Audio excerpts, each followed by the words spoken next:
Hello and welcome to Council Recap, where we take the content of the City Council meetings and give you the breakdown. I'm Kayla Moeller. There were a few presentations this week. First was an acknowledgement of achievement for Jason Caraveo Jr. He was awarded a certificate of recognition for his work in the city. He started with the city of Hawthorne as an intern in 2010, and he is now a planning commissioner for Hawthorne as well as a city planner for Beverly Hills. Next, the New Star Family Justice Center's executive director, Elena Maloney, showed a presentation made by middle school students showcasing their anti-bullying artwork. The center holds the anti-bullying art contest each year to show the students' work as well as send the message that bullying is not okay. If you see something, say something. Then Guido Fernandez, the Hawthorne Airport manager, went over FAA safety protocols for the Hawthorne Airport in regards to the upcoming Super Bowl being held at SoFi Stadium. We also heard from Captain Tomatani of the Hawthorne PD in regards to what they are doing to step up safety. The plan is to increase communication with businesses in the city, like hotels, entertainment venues, and restaurants. On the weekend of the Super Bowl, they will increase their number of patrolling officers and supervisors. In the resolution portion of the meeting, Resolution 8333 was approved to authorize the submittal of the application for the Cal Recycle Local Assistance Grant Program. This will allow the Public Works Department to apply for grant funding from Cal Recycle over the course of the next 5 years. Funding has historically been used in efforts to reduce, recycle, and reuse solid waste and preserve landfill capacity. In the ordinance portion of the meeting, Ordinance 2229 was introduced to amend a section of the Hawthorne Municipal Code by adding Juneteenth, Cesar Chavez Day, and President's Day as municipal holidays in the city of Hawthorne. The city manager's consent calendar had a few items this week. First, council approved the agreement with Harris & Associates for the hotel financial feasibility and public revenue peer review and analysis, and authorized the city manager to execute the agreement and any amendments. Paikin Corporation developed several hotels in the city and has expressed intentions to develop 3 additional hotels. Council approved the Second Amendment agreement with Telehealth Van LLC for providing support to people who are low income or homeless with virtual telehealth and social support. This Second Amendment will change the price for the agreement to $540 a day for each of the original 2 vans and increase the price of the 3rd van for the diversion program to $740. Use of the 3rd van will not exceed 4 days per month.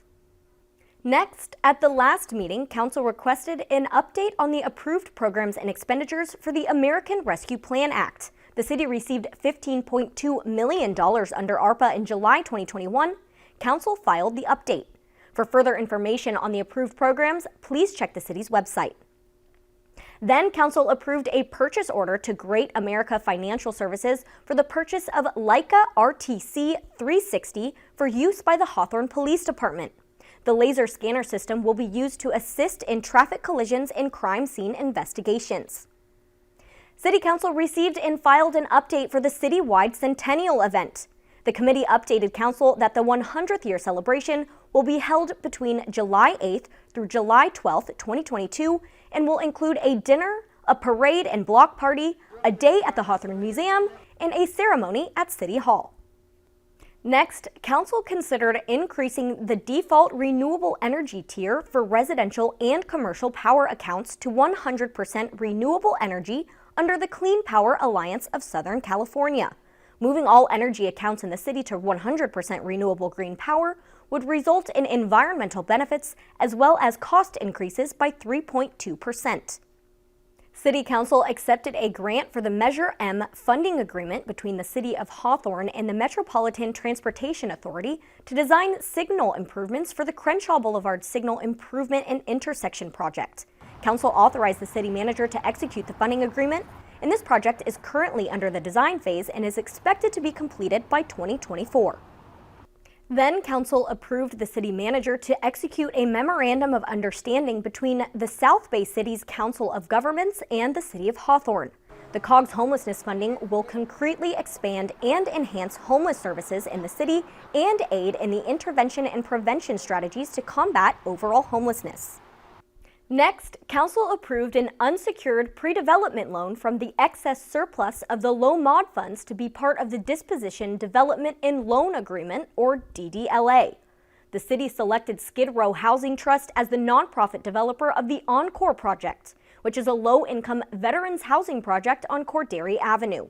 City staff and the developer are working together and are in the final phase of agreeing on a DDLA. In the city attorney's consent calendar, Council approved the Workers' Compensation Self-Insurance Plan Assessment by the Department of Industrial Relations for fiscal year 2021-2022. The City of Hawthorne is a member of Independent Cities Risk Management Authority, which is comprised of 16 cities. The member cities pool resources to support liability, workers' comp, and property self-insurance programs administered through AdminSure. The assessment for the City of Hawthorne for the fiscal year is $70,848.68. Well, that's it for the meeting this week. Thank you for joining us for Council Recap. Remember, you can always watch City Council meetings in their entirety by going to www.youtube.com and searching for Hawthorne Community Television. Stay safe and healthy, and we'll see you next time.